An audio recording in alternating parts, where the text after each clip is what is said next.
저는 61세 김명순입니다. 사람들이 말하는 노후 준비. 글쎄요. 하루 벌어 하루 사는 인생이었는데 무슨 준비가 있겠어요. 몇 년 전부터 요양보호사 자격증을 따서 어르신들 돌봐드리며 살고 있죠. 그렇게 일하다 보니 제 앞에 참 이상한 인연이 찾아왔어요. 그날은 겨울 초입이었어요. 해는 떴는데 공기는 차갑고 빙판길이 녹지 않은 거리를 걷느라 마음이 불안하고 초조했어요. 새로운 어르신을 돌봐드리러 가는 첫날이었는데 참 안 풀린다 싶었지요. 그 어르신 댁은 마포 쪽 고급 빌라 단지였어요. 보통 그런 데는 대문부터 고급스러운데 이 집도 으리으리했죠. 크고 튼튼한 철제 대문을 지나니 넓은 잔디밭이 보였고 한눈에 봐도 엄청 오래된 고목 한 그루가 마당 정원 한복판에 있었죠. 이런 집에 살아도 나이 들면 누군가의 도움이 필요해지니 인생 참 알다가도 모르는 거구나. 그런 생각이 들더군요. 집 안으로 들어서니 저와 비슷한 나이의 가정부가 맞이해줬어요. 층고도 높고 큰 집이었는데 왠지 모르게 분위기가 차갑고 불편했어요. 가정부가 어르신 방으로 안내해줬고 조심히 방 안으로 들어갔지요. 그러자 머리가 하얗게 센 할머니 한 분이 침대에 누운 채 창밖을 보고 계셨어요. 안녕하세요, 어르신. 오늘부터 제가 하루에 5시간씩 돌봐드릴 김명순이라고 해요. 그 말에 할머니가 고개만 살짝 돌려 저를 바라봤죠. 말 없이 그냥 눈만 마주쳤는데 참 이상하게도 그 눈빛 하나에 묘한 외로움이 전해지더라고요. 그 큰 집엔 어르신 말고도 가족이 더 있었어요. 아들, 며느리, 다 큰 손자. 아들은 의사고 며느리는 대학 교수래요. 둘 다 그렇게 배운 사람들인데 마음 씀씀이는 참 각박하더군요. 첫날 저를 보자마자 인사도 없이 이런 말부터 꺼냈거든요. 화장실은 쓰지 마세요. 쓸 거면 집 건너에 있는 편의점 화장실로 가세요. 저희 집이 청결을 중요시해서요. 그 말 듣고 어찌나 황당하던지. 그럼 제가 더럽다는 말인가요? 그래서 전 볼 일이 급할 때마다 집 밖에 있는 편의점으로 뛰어갔어요. 제일 싼 생수 한 병 사들고 그제야 화장실을 썼죠. 그때마다 정말 서러웠어요. 나도 먹고 살자고 하는 일인데 괜히 더러운 취급이나 받고 못할 짓 하는 사람 되는 것 같고 하루는 저를 안타깝게 본 편의점 사장님이 그러더군요. 물건 사지 말고 그냥 편히 쓰세요. 그 말에 눈물이 핑 돌았습니다. 아마 저 이전에도 이런 식으로 사람을 대했겠죠. 사정을 다 알고 있다는 듯. 제가 밖으로 나갔다가 방으로 돌아오면 할머니가 대신 늘 사과를 하셨어요. 미안해요. 몸도 성치 못한 나 때문에. 그 할머니가 무슨 죄가 있겠어요. 늙고 병들고 싶은 사람이 어디 있나요? 그래서 괜찮다고, 운동되고 좋다고 말하며 넘어갔죠. 어떤 집은 성질 더러운 노인을 만났어.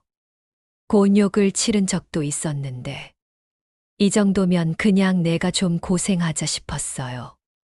그렇게 할머니랑 매일 조금씩 말을 하며 친해져 갔죠. 손톱도 깎아드리고 대소변도 치워드리고 목욕도 시켜드리고 말동무도 되어드렸죠. 그러던 어느 날 할머님 생신이셨어요. 얼핏 들었던 게 생각났어. 조그마한 꽃다발을 사서 출근했어요.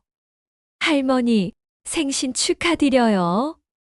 그러자 깜짝 놀란 할머님이 기쁘게 꽃다발을 받으셨죠. 오랜만에 꽃 구경을 한다며 예쁜 꽃병에 담아달라고 하셨어요. 매일 보는 창가 앞에 꽃병을 놔드리자 작은 종이에 꽃을 그리기 시작하셨죠. 그림 솜씨가 무척 뛰어나셨어요. 아니나 다를까 젊을 적 그림을 그렸어요. 화가였지요. 오랜만에 그림을 그려보네요. 그 말에 깜짝 놀랐어요. 젊을 때 그림으로 전시도 다니셨고 신문에도 이름이 났던 분이었거든요. 그랬던 분이 생신날인데도 가족들이 들여다 보지도 않고 집안에서 짐짝 취급을 받고 있으니 제가 대신 속이 상하고 먹먹했죠. 그리고 사실 저도 그림을 좋아했어요. 고등학생 땐 미대에 가고 싶다는 생각도 했죠. 근데 오남매 중 맏딸이 미대를 간다는 건 사치 중의 사치였어요. 졸업하자마자 식당과 공장을 돌며 발 닿는 대로 일을 나가야 했고 꿈은 책장 한 켠에 접어둔 채 사느라 바빴죠. 그런데 할머니의 말을 들으니 잊고 있던 제 꿈이 반짝반짝 생각나더군요. 저도 그림 그리는 거 좋아했어요.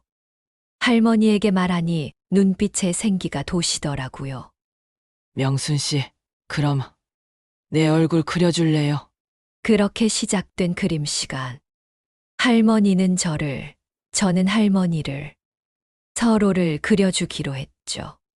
저는 늘 혼자 있을 때면 표정 없이 멍하니 창밖만 바라보는 할머니의 모습 대신 화사하게 웃고 있는 할머니의 모습을 그렸죠. 그리고 할머니는 나를 참 예쁘게도 그려주셨어요.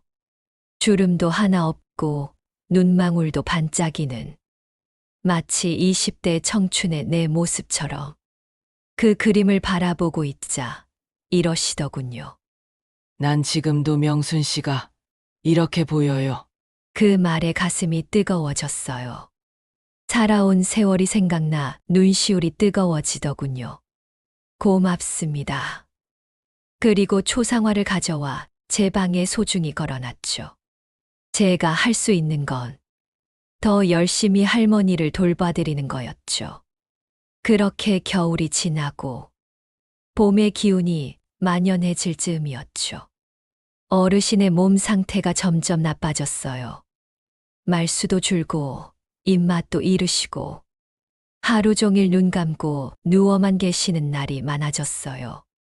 노인이 곡기를 끊으면 큰일 나는 걸 아니까 전 걱정되는 마음으로 매일 밥 한 숟갈 더 드시길 바랬죠. 그리고 할머니가 기력을 잃어갈 그 무렵부터 가족들이 본격적으로 할머니를 찾기 시작하더군요. 그전까진 코빼기도 안 비추던 사람들이 이제는 매일같이 방에 들락거렸죠. 어머니, 유산 정리는 해두셨어요? 다른 생각 마시고 잘 정리합시다. 어느 날 우연히 듣게 된 말에 바쁘게 찾아온 이유를 알겠더군요. 아들과 며느리의 말에도 할머니는 아무 대답도 안 하셨죠. 그저 말없이 창밖만 바라보셨거든요. 그 침묵이 더 많은 이야기를 해주는 것 같았습니다. 아무 상관없는 제가 들어도 참 비참하고 서늘해지는 말들을 뻔뻔한 얼굴로 잘도 늘어놓더군요. 사람보다 돈이 더 중요한 인간들이었어요. 그러니 할머님은 오죽하겠어요. 그래서 더 안쓰럽고 마음이 갔습니다. 그러던 어느 날 출근하기 전에 연락이 왔어요. 할머니가 이제 병원으로 들어가서 나올 필요 없다고요. 마지막 인사도 제대로 못했는데 가슴이 아팠습니다. 그래서 몇 번 몰래 병문안을 갔어요. 할머님이 좋아하시던 꽃을 샀어. 예쁜 화병에 꽂아 놓아드렸죠. 듣지는 못하시지만 매번 손을 잡고 인사를 드렸어요. 저 명순이 왔어요. 여전히 의식 없이 누워 계셨지만 제 진심이 닿길 바라면서요. 그러던 어느 날 전화 한 통이 왔어요. 할머님이 돌아가셨다는 연락이었죠.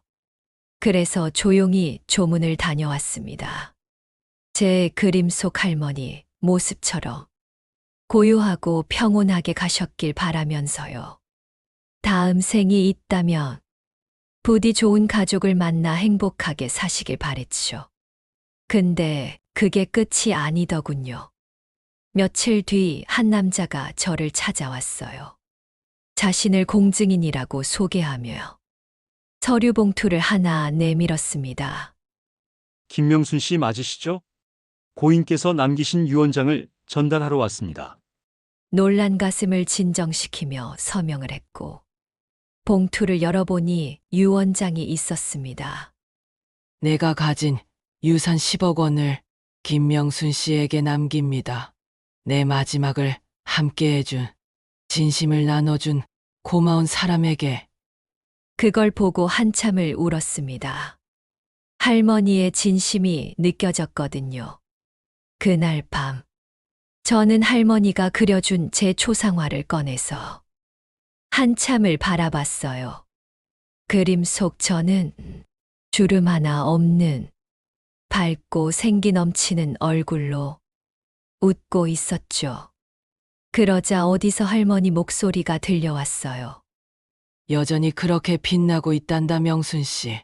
그렇게 일하며 만난 어르신이 제 인생을 바꿔주셨죠. 감사합니다, 할머니. 당신 덕분에 차마 챙길 수 없던 제 노후를 힘겹기만 했던 제 인생이 참 따뜻해졌습니다. 부디 좋은 곳으로 가시길, 그곳에서는 평안하시길.